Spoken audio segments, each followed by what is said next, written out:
Existe um evento profetizado há mais de 2000 anos que está sendo deliberadamente ocultado dos noticiários brasileiros, das redes sociais e dos grandes veículos de comunicação mundial. Um acontecimento tão extraordinário que mudará para sempre a face da Terra em questão de segundos. Enquanto você assiste a este vídeo, sinais inequívocos estão se alinhando no céu, na política mundial e nos corações humanos, indicando que estamos às vésperas do evento mais espetacular da história da humanidade, o arrebatamento da Igreja. O que você descobrirá nos próximos minutos não apenas transformará sua compreensão sobre os tempos finais, mas poderá determinar seu destino eterno. Enquanto assistimos juntos essa história impactante, peço que você já deixe seu amém nos comentários e se junte a essa comunidade de buscadores da verdade, clicando no botão de inscrição, pois as revelações que compartilharei hoje não chegaram até você por acaso. Imagine por um momento a cena mais extraordinária já contemplada pelos olhos humanos. Era o ano 33 depois de Cristo, e sobre o Monte das Oliveiras, em Jerusalém, algo impossível aos padrões humanos estava prestes a acontecer. Jesus Cristo, o Filho do Deus vivo, havia ressuscitado dos mortos 3 dias antes, e agora, diante dos olhos perplexos de seus discípulos, ele começou a se elevar aos céus.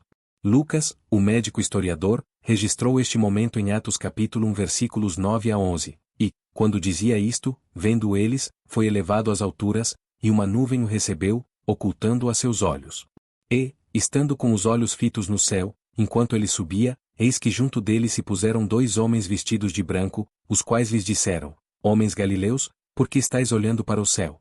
Esse Jesus, que dentre vós foi recebido em cima no céu, há de vir assim como para o céu o vistes ir. Esta promessa não foi uma metáfora. Não foi um simbolismo espiritual. Foi uma declaração literal e profética que ecoou através dos séculos, chegando até nós neste exato momento da história.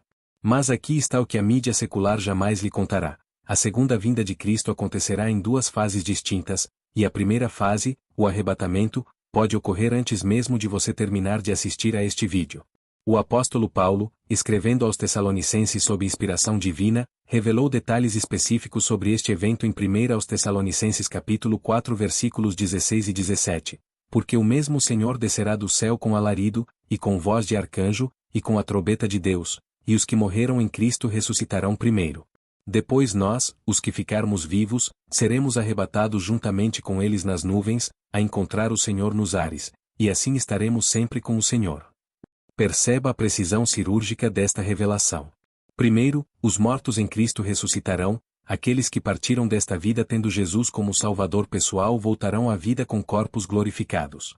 Em seguida, num piscar de olhos, todos os verdadeiros cristãos que estiverem vivos naquele momento serão instantaneamente transformados e elevados para encontrar Jesus nos ares.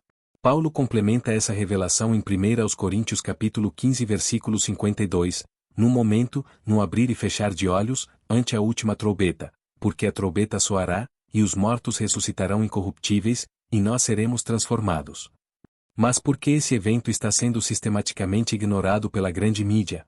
Por que jornalistas e formadores de opinião evitam falar sobre as profecias bíblicas que se cumprem diante dos nossos olhos?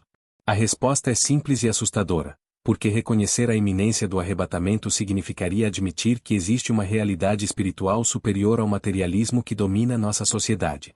Significaria reconhecer que Jesus Cristo é realmente quem ele disse ser, e que sua palavra é infalível.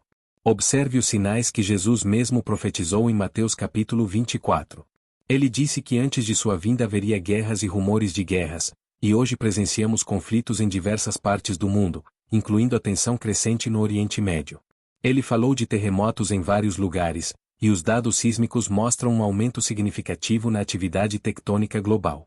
Ele mencionou pestilências, e ainda lidamos com as consequências de pandemias que abalaram a economia mundial. Mas talvez o sinal mais impressionante seja o que Jesus descreveu em Mateus capítulo 24 versículo 14, e este evangelho do reino será pregado em todo o mundo, em testemunho a todas as nações, e então virá o fim. Nunca na história da humanidade o Evangelho foi pregado de forma tão abrangente. Através da internet, da televisão, do rádio e de missionários corajosos, a mensagem de salvação alcança praticamente todos os cantos da terra. Este sinal profético está se cumprindo diante dos nossos olhos. Há outro aspecto crucial que precisa ser compreendido: o papel profético de Israel. Em 1948, após quase 2000 anos de dispersão, Israel renasceu como nação, cumprindo literalmente a profecia de Ezequiel capítulo 37. Jesus disse em Mateus capítulo 24 versículo 32 e 33, Aprendei, pois, esta parábola da figueira, quando já os seus ramos se tornam tenros e brotam folhas, sabeis que está próximo o verão. Igualmente, quando virdes todas essas coisas, sabei que ele está próximo, às portas. Na linguagem profética, a figueira frequentemente representa Israel, e seu reflorescer marca o início da contagem regressiva para os eventos finais. O que torna tudo isso ainda mais extraordinário é a precisão matemática das profecias bíblicas. Daniel capítulo 9 versículos 24 a 27 apresenta a profecia das 70 semanas, que predisse com exatidão a primeira vinda de Cristo. Essa mesma profecia aponta para eventos futuros que incluem o arrebatamento da igreja e o início da grande tribulação. Os cálculos proféticos são tão precisos que diversos estudiosos das Escrituras concordam que estamos vivendo nos últimos momentos da Era da Graça. Considere também o fenômeno da apostasia descrito pelo apóstolo Paulo em 2 aos Timóteo capítulo 3 versículos 1 a 5. Sabe, porém, isto, que nos últimos dias sobrevirão tempos trabalhosos. Porque haverá homens amantes de si mesmos, avarentos, presunçosos, soberbos, blasfemos, desobedientes a pais e mães, ingratos, profanos, sem afeto natural, irreconciliáveis, caluniadores, incontinentes, cruéis, sem amor para com os bons, traidores, obstinados, orgulhosos, mais amigos dos deleites do que amigos de Deus, tendo aparência de piedade, mas negando a eficácia dela. Olhe ao seu redor. Essa descrição não reflete exatamente o comportamento predominante na sociedade brasileira e mundial atual? O individualismo exacerbado, a corrupção em todas as esferas, a inversão de valores morais, o desrespeito às autoridades familiares, a falta de gratidão, a profanação do sagrado, tudo isso são sinais evidentes de que estamos nos últimos dias. Mas existe algo ainda mais impactante que raramente é mencionado: a condição espiritual da própria igreja. Jesus questionou em Lucas capítulo 18 versículo 8, quando vier o Filho do Homem, porventura achará fé na terra? Esta pergunta retórica sugere que nos últimos dias haveria uma escassez de fé genuína, mesmo dentro das igrejas. Observamos hoje denominações inteiras abandonando doutrinas fundamentais da fé cristã, abraçando filosofias mundanas e negando a autoridade das Escrituras. Simultaneamente, porém, há um movimento crescente de cristãos genuínos que estão despertando para a realidade profética. Eles estão estudando as Escrituras com mais fervor, orando com maior intensidade e vivendo com a consciência de que Jesus pode voltar a qualquer momento. Esta é a igreja que será arrebatada, não a institucional, mas a espiritual, não a nominal, mas a regenerada, não a que apenas professa, mas a que verdadeiramente possui Cristo como Salvador e Senhor. O arrebatamento não é uma escapatória para covardes espirituais, como alguns críticos afirmam. É o cumprimento de uma promessa divina feita àqueles que entregaram suas vidas completamente a Jesus Cristo. Paulo escreveu em 1 aos Tessalonicenses capítulo 5 versículo 9, porque Deus não nos destinou para a ira, mas para a aquisição da salvação, por nosso Senhor Jesus Cristo. A ira mencionada aqui refere-se ao período da grande tribulação, quando Deus derramará seu juízo sobre a terra. A igreja fiel será removida antes desse período de julgamento. Pense na lógica divina por trás disso. Quando Deus estava prestes a destruir Sodoma e Gomorra, ele primeiro removeu Ló e sua família. Antes do dilúvio, Noé e sua família foram protegidos na arca. O padrão bíblico é claro: Deus preserva os justos antes de executar julgamento. O arrebatamento segue essa mesma lógica divina. Agora, permita-me compartilhar algo que pode chocar muitos: nem todos os que se consideram cristãos serão arrebatados. Jesus deixou isso muito claro na parábola das 10 virgens em Mateus capítulo 25. 5 eram prudentes e 5 eram loucas. Todas eram virgens, todas tinham lâmpadas, todas esperavam o noivo, mas apenas 5 estavam verdadeiramente preparadas quando ele chegou. As outras 5 foram deixadas para trás, mesmo suplicando: Senhor, Senhor, abre-nos a porta. A diferença crucial estava no óleo, símbolo do Espírito Santo. As virgens prudentes não apenas tinham óleo em suas lâmpadas, mas também reservas em suas vasilhas. Isso representa uma vida cristã genuína, não apenas uma profissão de fé superficial. Representa comunhão íntima com Deus, vida de oração constante, obediência à palavra, e um relacionamento real com Jesus Cristo. É perturbador pensar que muitos pastores, líderes eclesiásticos e membros de igreja podem ser deixados para trás no arrebatamento. Jesus advertiu em Mateus capítulo 7 versículos 21 a 23, nem todo o que me diz, Senhor, Senhor, entrará no reino dos céus, mas aquele que faz a vontade de meu Pai, que está nos céus. Muitos me dirão naquele dia, Senhor, Senhor, não profetizamos nós em teu nome? E em teu nome não expulsamos demônios? E em teu nome não fizemos muitas maravilhas? E então lhes direi abertamente, nunca vos conheci, apartai-vos de mim, vós que praticais a iniquidade. Esta é uma realidade que deveria nos levar ao mais profundo exame de consciência. Não basta frequentar uma igreja, cantar hinos, dar dízimos ou mesmo exercer ministérios. É necessário ter um relacionamento pessoal e íntimo com Jesus Cristo. É preciso ter nascido de novo, como Jesus explicou a Nicodemos em João capítulo 3.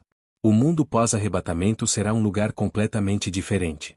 Imagine a Terra subitamente privada de todos os verdadeiros cristãos. Pilotos de avião desaparecendo em pleno voo, médicos sumindo durante cirurgias, motoristas de ônibus evaporando no trânsito. O caos será indescritível. Mas mais do que o caos físico, haverá um vazio espiritual assombroso. A presença do Espírito Santo, que hoje restringe o mal através da igreja, será removida junto com ela. Paulo explica esse conceito em 2 aos Tessalonicenses capítulo 2 versículos 6 e 7. E agora vós sabeis o que o detém, para que a seu próprio tempo seja manifestado. Porque já o mistério da injustiça opera, somente há um que agora resiste até que do meio seja tirado. O que detém é o Espírito Santo operando através da igreja. Quando a igreja for arrebatada, a contenção do mal será removida, permitindo que o anticristo se manifeste plenamente. Os 7 anos seguintes ao arrebatamento constituirão o período mais terrível da história humana. Daniel chamou de tempo de angústia, qual nunca houve em Daniel capítulo 12 versículo 1. Jesus referiu-se a ele como grande aflição, como nunca houve desde o princípio do mundo até agora, nem tampouco há de haver em Mateus capítulo 24 versículo 21. O livro do Apocalipse dedica capítulos inteiros para descrever os juízos devastadores que cairão sobre a terra. Mas aqui está uma verdade que precisa ser proclamada com urgência. Ainda há tempo para você garantir sua participação no arrebatamento. A porta da graça ainda está aberta. O convite ainda está sendo estendido. Jesus continua de braços abertos, esperando que você venha a Ele com sinceridade e arrependimento. A salvação não é complicada. Não requer rituais elaborados, penitências dolorosas ou obras meritórias. Paulo e Silas disseram ao carcereiro de Filipos, crê no Senhor Jesus Cristo e será salvo em Atos capítulo 16 versículo 31. É uma questão de fé simples e sincera em Jesus Cristo como seu Salvador pessoal, reconhecendo que Ele morreu pelos seus pecados e ressuscitou para sua justificação. Mas não confunda simplicidade com superficialidade. Crer em Jesus significa entregar-lhe completamente sua vida. Significa reconhecê-lo não apenas como Salvador, mas como Senhor. Significa morrer para si mesmo e viver para Ele. Paulo expressou essa realidade em Gálatas capítulo 2 versículo 20, já estou crucificado com Cristo, e vivo, não mais eu, mas Cristo vive em mim. O relógio profético está correndo. Cada dia que passa nos aproxima mais do momento em que a trombeta soará e Jesus descerá dos céus para buscar sua igreja. Não sabemos se será hoje, amanhã, na próxima semana ou no próximo mês, mas sabemos, com certeza absoluta baseada nas Escrituras, que será em breve. As evidências estão todas alinhadas. Os sinais estão se cumprindo. A apostasia está se intensificando. Israel está no centro das atenções mundiais. A tecnologia existe para implementar os sistemas de controle descritos no Apocalipse. A moralidade está em colapso. A igreja está sendo perseguida em várias partes do mundo. Tudo aponta para a iminência do arrebatamento. Você não precisa ficar para trás quando esse evento extraordinário acontecer. Não precisa enfrentar os horrores da grande tribulação. Não precisa viver sob o domínio do anticristo. Jesus preparou um lugar especial para aqueles que o amam e o servem fielmente. Ele disse em João capítulo 14 versículos 2 e 3, na casa de meu pai há muitas moradas, se não fosse assim, eu vô-lo teria dito. Vou preparar-vos lugar. E quando eu for, e vos preparar lugar, virei outra vez, e vos levarei para mim mesmo, para que onde eu estiver estejais vós também. Esta é a esperança bendita da igreja, ser arrebatada para estar com Jesus antes que os juízos finais caiam sobre a terra. Esta é a promessa que sustenta o coração dos verdadeiros cristãos em meio às tribulações desta vida. Como Paulo escreveu em Tito capítulo 2 versículo 13, estamos aguardando a bem-aventurada esperança e o aparecimento da glória do grande Deus e nosso Senhor Jesus Cristo. Se esta mensagem tocou seu coração e abriu seus olhos para a verdade, não hesite em expressar sua gratidão com um like, compartilhar essa luz com seus amigos e familiares, e inscrever-se para que possamos continuar a desvendar juntos os mistérios divinos. O tempo está se esgotando, e cada alma que alcançamos com esta verdade pode fazer a diferença entre a salvação eterna e a perdição. Não permita que aqueles que ama sejam pegos desprevenidos quando a trombeta soar. Compartilhe esta revelação enquanto ainda há tempo, pois em breve, muito em breve, Jesus voltará para buscar os seus.